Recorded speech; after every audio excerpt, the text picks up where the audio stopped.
je vais vous parler à la fois du CATI et aussi d'un des projets du CATI qui est la fameuse IDG.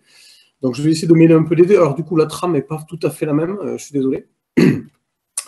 Déjà, je commence par vous présenter le CATI GDOP, pour ceux qui ne le connaissent pas.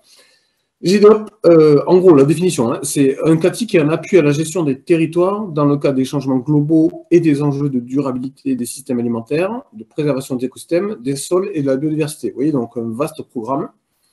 Mais en gros, le GDOP, c'est quoi? C'est gestion des données d'expérimentation, d'observation et de pratique sur les agro-socio-écosystèmes. En gros, pour résumer, donc vous avez compris qu'en fait, ça tournait beaucoup autour de la gestion des données. On a aussi beaucoup en particulier des données spatiales, évidemment, c'est pour ça qu'on en parle aujourd'hui. L'idée et les missions principales du CATI GDOP, c'est principalement de mettre à disposition des services pour la gestion, l'analyse et la valorisation des données, dans le respect des critères FAIR que je pense tout le monde connaît, donc je n'en reparle pas. Avant toute chose, l'idée du CATI, parce que je ne l'ai pas dit, alors je suis désolé, je vais dire certaines grandes choses, mais je ne vais pas rentrer dans les détails, évidemment, en 10 minutes.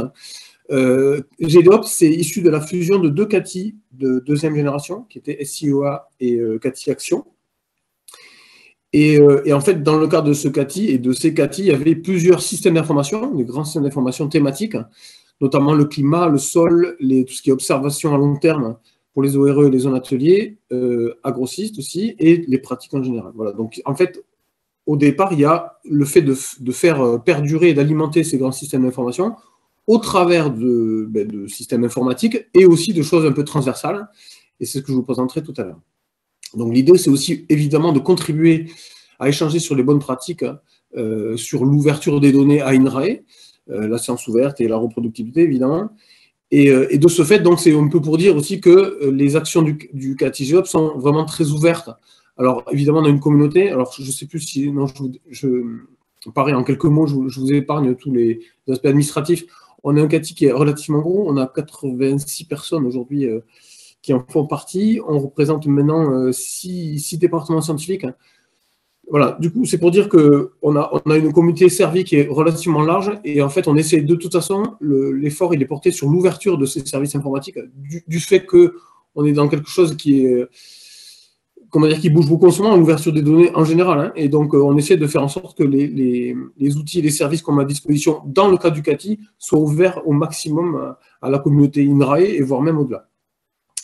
Donc, j'arrête tout de suite sur les aspects CATI et j'enchaîne directement avec les différents projets qu'on mène. Alors, c'est une petite liste des projets, les projets principaux, on va dire. Hein.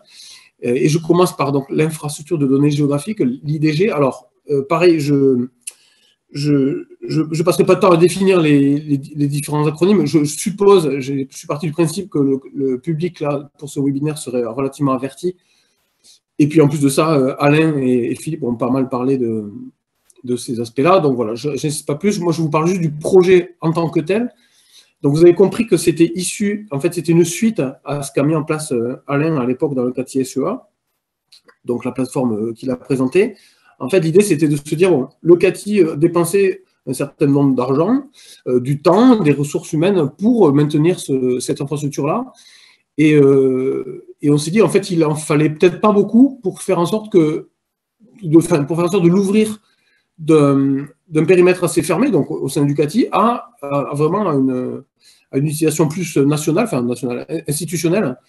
Et c'est de là qu'est partie en fait cette volonté de le porter au niveau d'INRAE. Donc le projet, pour l'instant, on l'appelle Geodata INRAE, pour faire un pendant avec notre portail Data INRAE. Il a démarré finalement à l'automne 2020, donc voilà, ça fait maintenant quasiment plus de 2 ans qu'on est dessus, donc effectivement, ça prend du temps. Alors, c'est parti l'idée, ça a été aussi de sortir d'une pure gestion CATI en sollicitant en fait la DIPSO, nouvellement arrivée à l'époque, hein, et évidemment la DSI qui est plus maître de ces aspects justement infrastructure et informatique.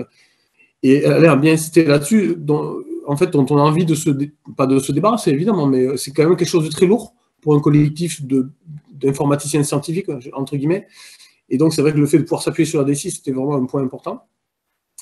Donc, ce que je peux vous dire, c'est qu'en cours, donc vraiment actuellement et depuis maintenant quasiment 3 semaines, le développement de l'infrastructure test est en cours, donc, ce qui fait qu'à la fin de l'année, on devrait pouvoir déjà commencer à faire des tests avec, avec les personnes qui le souhaitent, en fait, ceux qui seraient intéressés pour utiliser ces services-là, ou soit pour découvrir ce type de service, hein, soit pour aller en tant qu'expert expérimenter un petit peu ou voir qu'est-ce que peut apporter la nouvelle version de l'IDG, la version, je ne sais pas comment on dit, bêta. Voilà, donc ça c'est vraiment ouvert. Et l'idée, c'est surtout que cette IDG soit le socle pour la diffusion de projets thématiques. Donc, on a identifié pour l'instant, mais on les a certainement pas tous identifiés. Donc, on a le portail des données climatiques. Il y a évidemment Infosol qui utilise historiquement cette IDG. Voilà, la direction de la RSE qui nous a contactés. Enfin, bref, pas mal de cas d'études, en gros, sur lesquels on peut s'appuyer. Donc, n'hésitez surtout pas, si vous avez des envies d'utiliser ce type d'outils, à venir vers nous. Donc voilà, je vous redonne l'URL de la plateforme actuelle et peut-être la future. Donc là, j'avais mis un petit schéma rapide, mais je ne vais pas passer du temps là-dessus, hein.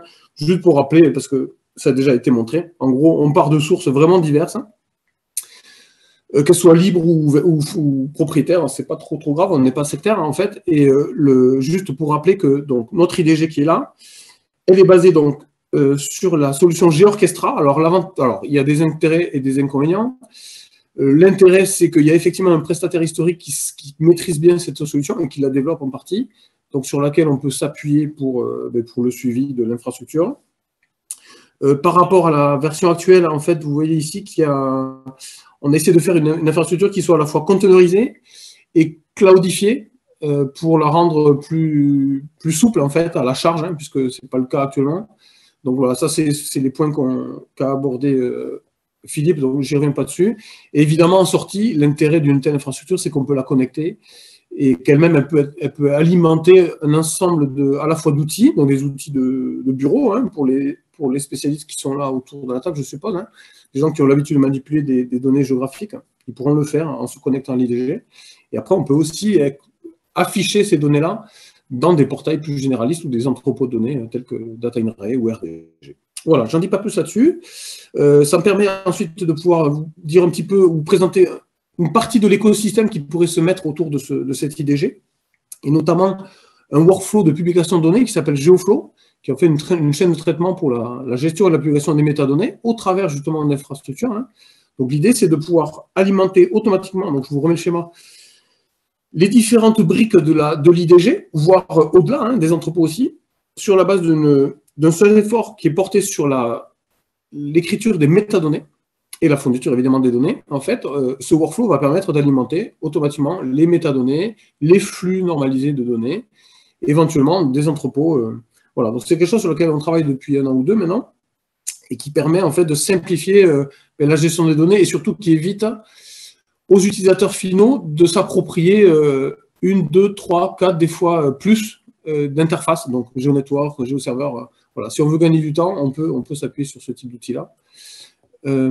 Sylvie, je confirme que je ne vois pas l'écran, donc si jamais je dépasse, tu me le dis plutôt, s'il te plaît. Oui, voilà, donc 2 minutes. Ok, parfait. Bon, je vais terminer là, bientôt. Donc là, c'était pareil, un petit schéma pour recomprendre le système. Donc, on a des sources de métadonnées, et sur la base de ces sources qui sont remplies dans un tableau tout simple, hein, on a, au travers de fichiers de configuration et de code qui est fait en R, voilà, un workflow qui va alimenter tout un ensemble de produits. Parmi les autres projets, on a un outil de gestion d'échantillons qui a été développé par Eric Kenton, qui s'appelle Collect Science. Pareil, donc qui permet aux unités ou dans le cas de projets pour lesquels il y a besoin de gérer des échantillons, d'avoir accès à un service vraiment pensé pour ça. Surtout pensé pour une mutualisation. En fait, nativement, en fait, on a un moteur, je sais pas comment dire, un moteur central, en fait, qui nous permet de décliner autant d'instances que besoin. Donc, les unités intéressées viennent vers nous pour qu'on leur mette à disposition une instance et qui leur sera personnelle et en fait qui leur permet vraiment de suivre de A à Z les échantillons au travers de QR codes et vraiment de choses assez évoluées. Et voilà, il y a un service Ariane qui a été ouvert d'ailleurs pour faire les demandes d'ouverture d'instances. Donc je vous invite à aller regarder de ce côté-là. Désolé, ça va aller un peu vite. Il y a un autre outil que la plupart d'entre vous connaissent, en tout cas ceux qui travaillent sur les données qualitatives, hein, les données d'enquête. C'est l'outil SIGAD qui avait été développé par nos collègues d'IRSTEA et qui sert à manipuler en particulier des données de type voilà, donc enquête, entretien, et qui est évidemment connecté et qui est tout à fait capable de s'interconnecter avec l'IDG ou d'autres infrastructures. On a aussi récemment travaillé pas mal sur un outil qui s'appelle Balist, hein, un outil de gestion de données naturaliste. Donc là, alors évidemment, je ne l'ai pas dit, mais tous ces deux outils-là, la dimension spatiale est très prégnante en fait, donc on est tout à fait capable de gérer des données type géographique, même si ce n'est pas toujours le cas. Mais l'idée, c'est pareil, c'est d'accompagner et d'aider à une mutualisation et une gestion commune des données de type naturaliste. Donc là, on est en cours de discussion pour voir dans quelle mesure ça pourrait devenir un outil plus large. Ça, c'est le projet Centibet, mais Julien va vous en parler juste après, donc je n'en parle pas du tout. Et deux mots sur, voilà, on a quelques services mutualisés qui ne sont pas vraiment des projets, mais c'est pareil, c'est pour vraiment aider à ce que à nos collègues, donc que ce soit CATI, mais hors CATI, à peut-être mieux gérer leurs données ou plus facilement travailler dessus. Donc on a mis en place un R-Server associé à un Shiny, mais du coup qui est remplacé par un service institutionnel, donc Skate, donc ça c'est extrêmement positif pour nous. Et voilà, donc je voulais juste terminer sur les attentes, en fait, pour ce que vous avez compris entre les mots, hein, que GDOP, en fait, on a évidemment une forte affinité avec les données géographiques, hein, et vous avez vu que tous les systèmes qu'on met en place, y compris le projet IDG, c'est vraiment pour améliorer et pour aider à une meilleure gestion des données spatiales au sein d'INRAE, parce que le constat aussi, c'est que beaucoup d'unités n'ont pas forcément les outils pour le faire. Alors, ce qui a été présenté, on voit que c'est très, très chouette, mais il y a pas mal d'unités qui sont dépourvues, ne serait-ce que de géomaticiens. Hein. Donc, l'idée, c'est aussi de contribuer à les aider à avoir au moins un endroit où stocker leurs données. Alain disait, et c'est vrai que c'est bien, c'est le principe aussi de fournir un outil partagé, c'est de permettre à des unités qui aussi dépensent peut-être du temps et de l'argent dans des VM pour faire des géonetworks, ce genre de choses-là, ben c'est peut-être les accompagner pour se débarrasser de ça hein, et profiter d'un service national. Donc tous ces services sont, vous voyez, ouverts autant que possible, hein, c'est comme les données à INRAE. Et donc je redis que l'IDG, donc il y a une phase de test fin 2022, début 2023, donc n'hésitez pas à venir vers nous pour profiter de ces tests et nous aider peut-être à proposer un service qui soit le plus adapté possible au public INRAE. Et voilà, du coup, ce sera suivi d'un appel à suggestions et propositions pour tout ça. Donc voilà, je suis désolé d'aller très, très vite là-dessus. Voilà, j'espère que vous retiendrez en tout cas qu'on essaie d'ouvrir au maximum ces outils, puisqu'ils sont consacrés à l'ouverture des données et à la gestion des données.